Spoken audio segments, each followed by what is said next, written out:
সেজদায় পড়ে আল্লাহরে বলবেন, আল্লাহ এই পৃথিবীতে আমি ছাড়া তোমার গোলামের অভাব নাই, কিন্তু তুমি ছাড়া আমার দ্বিতীয় কোনো রব নাই। চোখের পানি ছেড়ে আল্লাহরে ডেকে বলেন, আল্লাহ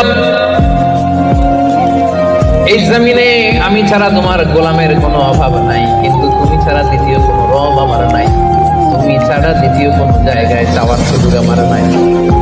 চোখের পানি ছেড়ে আল্লাহরে বলেন, আল্লাহ কোরআনে তুমি শিখিয়েছো ফরিয়াদীদেরকে কেউ যদি চায় ওই ফরিয়াদীদেরকে বারণ করা যায় না, তুমি কেমন করে এই অভাগা ফরিয়াদীকে আজকে ফিরিয়ে দিবা? চোখের পানি ছেড়ে আল্লাহর কাছে চান, সব তিনি দিয়ে দিতে পারেন। চিল্লায় বলেন ঠিক কিনা? গোটা বিশ্বের সবাই আমাদের যার যা লাগবে সব যদি আল্লাহর কাছে চাই, আল্লাহ যদি সবাইকে সবকিছু দিয়ে দেয়, আল্লাহ বলে আমার ক্ষমতার 1 ইঞ্চিও কমবে না। চিল্লায় বলেন ঠিক কিনা?